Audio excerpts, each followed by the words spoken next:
Yes, the Fulanis are panicking. This is an important information. The Emir of Zazu has asked and urged Nigerians not to call the Fulani ethnicity terrorists. Don't call the Fulani terrorists. He said that we are the best educated. We are Nigeria's most or best educated. We don't carry AK-47. That's what he said in a report, in the Vanguard report. Let me read it out. The Emir of Zazu, Nuhu Bamali, has urged Nigerians to stop generalizing and blaming the entire Fulani ethnic group for acts of banditry, killings, and abductions. He says banditry is against the value system, the culture of the Fulani people. He said that don't generalize by using what few bad eggs. He calls the Fulani headers, the bandits and the terrorists, few bad eggs. And don't use it to generalize and say the whole Fulani are evil. Yes, I heard you very clear, Mr. Zazu, Mr. Nuhu Bamali. You see, this collateral damage, this gaslighting will not work, especially with the Southeasterners. It may work, it can't work in the South neither. It may work in the Southwest or as you have succeeded in the North. We know the Fulani as highly manipulative people. These guys are highly manipulative. How do we know this? How come they're able to conquer the Hausa? This has to be studied.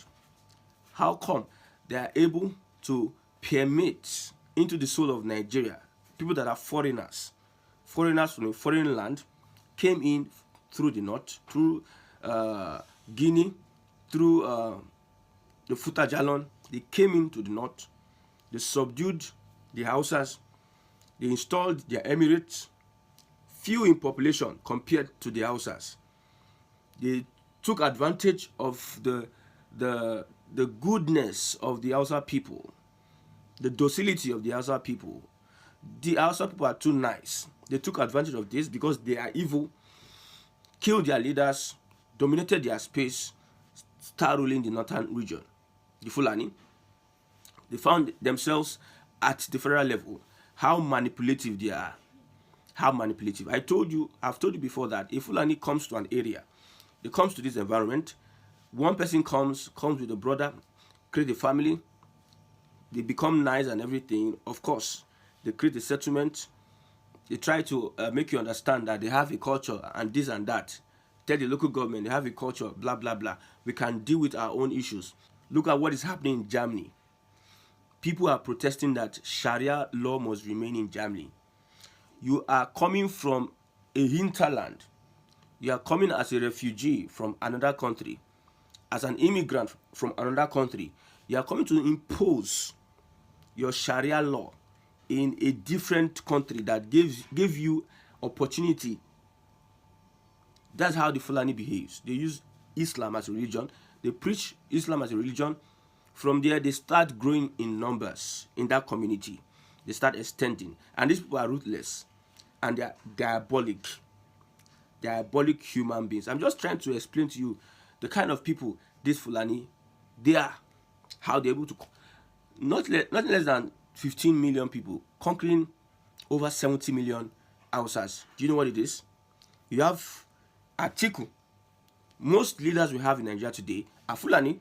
How were they able? These are not the most educated. These are not the most, like, look at Buhari. Look at Abacha. Maybe Abacha is not part of it. Look at Absalam Abubakar. They rose to the echelon of the military and they start controlling, they become the cabals. From Buhari's tenure, you now saw the ruthlessness of the Fulani people. They started going into villages, causing mayhem, taking their cattle up and down, destroying farmlands, putting fear in the hearts of people, kidnapping. They become bandits in the north. And one emir of Zazu, Nuhu, is coming to tell me that was not called Fulani. Fulani that ravaged Enugu State.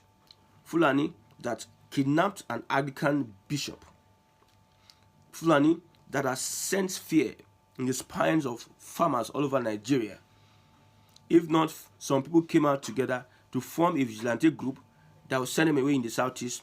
We have been having issues of Fulani. The Fulani governor in the southeast somehow wants to bring in Fulani through the back door with IDP camps so that they can still infiltrate, because they have a long-term ambition by their Lord and personal savior Usman Danfodo to take over the south, especially the southeast. If not, they were stopped at Benue. That the Oga was killed, beheaded at Benue. They could not come into the southeast. One of the reasons why these Fulani guys are not taking over the whole Nigerian space is because we have the south, the southeast that are standing up against their ruthlessness. The Fulani, the north, the Fulani, they want access to the sea. And where do you get the sea? It's in the south. They want access to the sea. That's why you see they're having this alliance with the southwest. They're having the alliance with the southwest. They want access to the sea. It is difficult for them to penetrate through south because the way I'm calling this south, I know it is wrong. But let's just call it for calling's sake, for the sake of calling it. I know it is the wrong thing to call, but let us use the word. They want access to the sea. You see, the other time Buhari was propagating water resources. They want access to the sea so that they can gain control. Anybody that has access to the sea can gain control. No wonder the Sultan of Sokoto has so many oil wells. Even some Niger Delta warlords do not have what somebody who is in faraway Sokoto, a land that is not productive, but yet taking so much from Niger Delta. Why the Niger Delta communities are being destroyed. This is the reality of these Fulani guys. Highly manipulative. If you have a Fulani in your region, make sure that you tighten your seatbelt. In the next 100 years. Your generation unborn must be educated about the Fulani. It is so difficult for them to penetrate Igbo land. It is so difficult. We will resist whatever the Fulani is bringing with our blood, whether it is academic manipulation, political manipulation, cultural manipulation, religious manipulation. All manipulation will not work. It will be uneasy. It will not be easy for them to bring in religion, because Islam is not part of our culture. You see, it does not even rhyme. I'm not saying Islam is a bad religion, but it does not rhyme with our culture. So that's why it is not accepted in the southeast, because we know these guys, we know from history, these guys use religion to conquer the north, and they also have entered in the south. More reasons why the southwest are having an alliance with them to make sure that they share the loot from the other side. They give the southwest refinery, they build one of the biggest embassies at the Lekki Free Trade Zone. Everybody is sharing it, while the south and the southeast are left behind.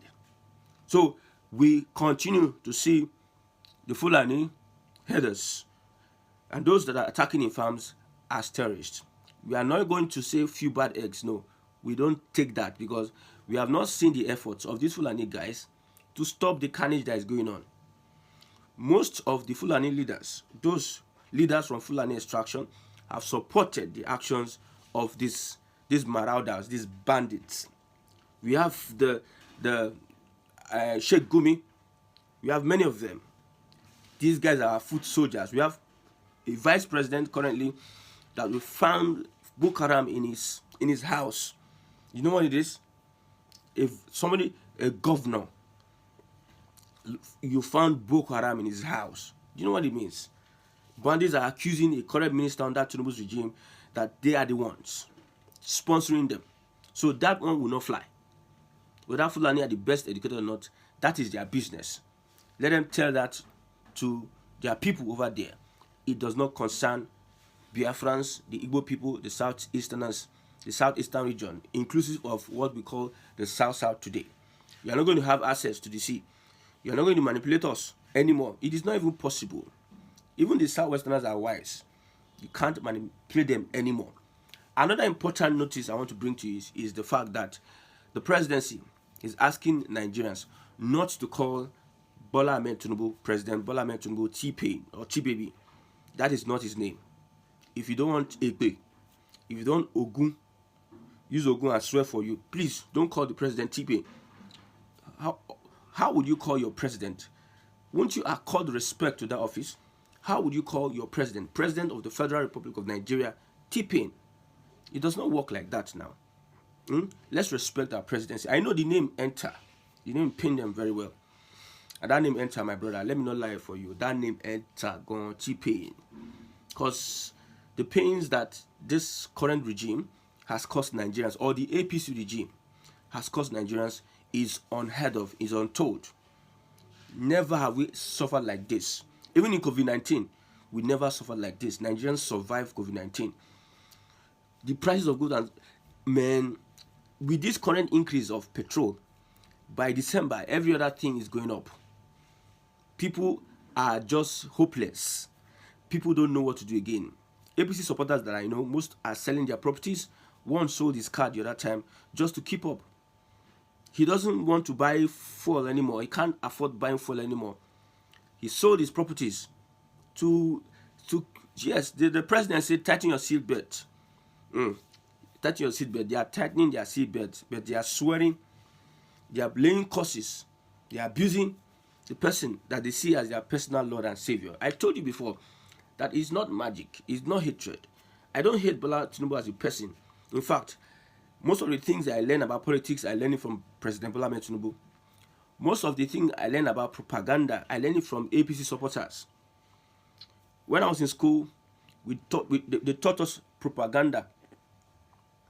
Propaganda is not necessarily lies. It's just churning out a narrative, making you see reason, or making you look at an information from a perspective, the perspective of the person. It may be mixed with half-truths. The propaganda is not like... So I learned propaganda from the APC, especially their supporters, their influencers. I learned. I'm not learning... you need to, as a journalist, you need to have a little knowledge about everything. So I sit down and I observe. How would these people come out with this? How did they dig up this? How did they come out with this information? Although it is not totally true, there are so many half-truths there. I will not call it lie, half-truths there. How did they spin this? And they spin it, they turn it into a narrative, and they sell it to Nigerians. Nigerians just take it like that. That's how they sold Buhari as Mr. Integrity. Man, while Buhari printed 20-something trillion naira. Jesus. And we can't see where the money went. We have had budget, and I heard a report whereby gas reserves in the southeast are being used as collateral to collect money. Gas reserves in the southeast, a place you are abandoned, we are using their resources to collect money. Because in the nearest future, we are using gas. Gas is the next thing. We have millions of tons of gas reserves in the southeast. Mr. Integrity sold it out or used it to borrow money, which is going to, at the end of the day, be stolen. How were they able? So I learned, I'm not against the person of President Bola Tinubu. I'm against some of his values. His kind of person is not supposed to be ruling Nigeria. He's not supposed to become a president in Nigeria. There are some sectors he can fit in. Because if you're a president, your body language, your antecedent, yes, matters a lot. The other time I said, what is the legacy the president is leaving for the young people? There's no legacy. Some people will find the same propaganda. They will look for so many things to cook and bring it out. But the truth is the truth. There's no legacy, the president. So some people opened their eyes after Buhari's 8 years. It's even looking like 10 years like this. After Buhari's 8 years, you still came out and said, APC, you deserve what you are getting at the point in time. You deserve what you are getting as an APC person. You deserve it. So please don't call the president T-Pain. Well, you deserve the right to call the president T-Pain. Nobody's going to arrest you or going to say that you are committing. But that name is a serious... If you see what is happening, most people that supported the APC cannot fully come out and beat their chest, except those that are collecting money directly from the government. those that are working in offices, having federal, that will come out because they are popular and they have a face that they need to present to the people.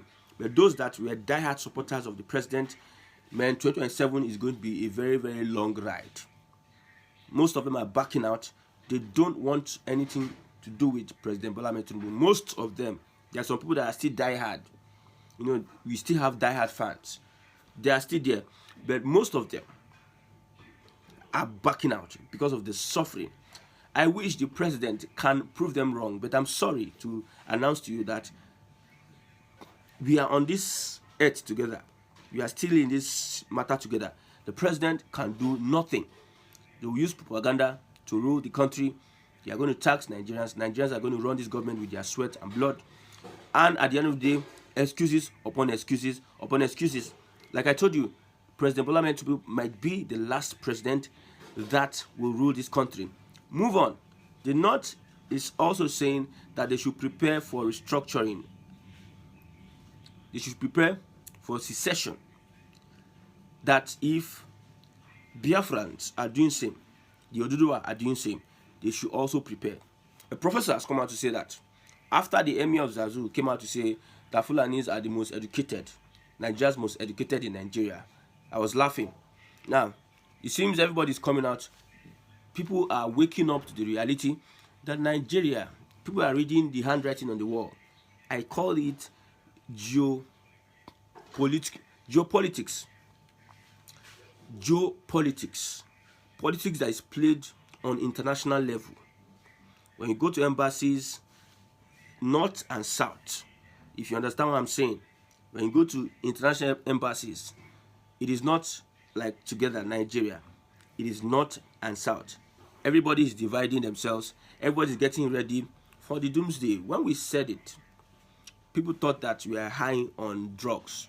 We told you that it is, you cannot escape it. The current system must be destroyed so as Africa should be free. The current system cannot continue to exist. It cannot. In fact, the current system cannot stand the test of time. The world powers are coming together to consolidate on which part they will belong to. China, Russia, United States, United Kingdom. Everybody, they are looking for territories. Where another form of neocolonialism is coming on.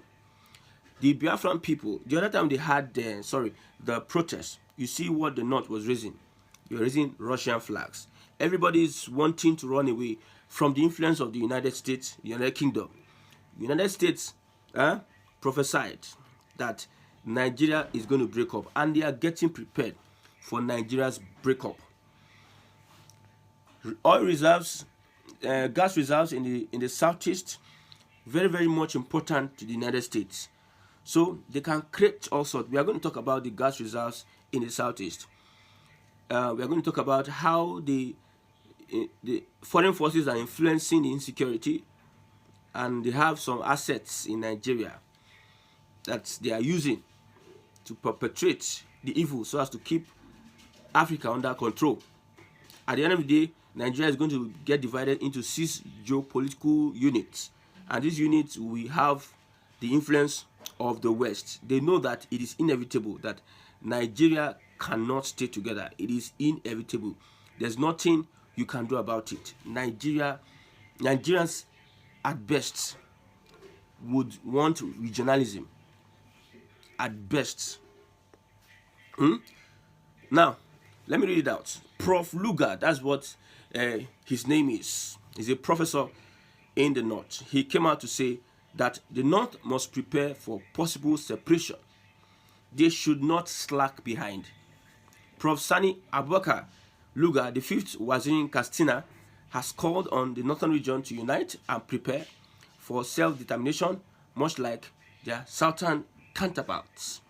Speaking at a community engagement event organized by the Coalition of Northern Group in Katsina, Luga stressed the need for Northerners to brace themselves for the possibility of separation from Nigeria, reflecting on the persistent calls for secession from the south. Have you heard it?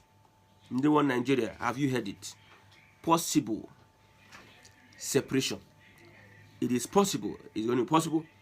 The system we are going to push for the dissolution of the system. Create a system that will benefit every Nigerian. That is what we want, because this current system, with all the lies, these people have been lying since 1999. Somebody who is a military head of state, he lie. He wear agbada, which is Obasanjo. Another military head of state refused to allow the civilians continue. They all flooded the political arena. Buhari come, he wear agbada. You can see how Nigerians are being deceived. Who are the leaders of tomorrow? The old people are still leaders of tomorrow. Not too young to rule. Their children are not too young to rule. So this system is not going to work. I blame the Agbados or those that are supporting APC because of ethnicity. It doesn't make sense to you. Your children and children have no place at the table. They are using you to climb a ladder to make sure that their family are okay. They secure themselves, they enrich themselves, they establish themselves in Nigeria. While you become slaves, that's what they see you as. They come, they laugh with you. They see you as slaves. That's their tactic. That's how they hold you down. They come, they sing with you, they pray with you, they say all sort of things, they sympathize with you just to keep you down. This system is not working. The North has opened their eyes that they should prepare for possible separation from Nigeria, and that is one of the most important things that we need to start discussing, how we all can stay away from the system that's not benefiting the whole. Imagine, do you know what is in Nigeria? The best tribes, unique people. You have the Southwesterners, Yorubas. They are dominating the world. The Igbos dominating the world. The Hausas. You know who they are? The Hausas. Very unique people. You have the Fulani. Fulani are very important. These guys are unique people, but they are not most educated. You know, these people come together and they cannot agree. Let them stay in separate regions and let them harness their potentials. For the Biafrans, who God has blessed, no man can curse.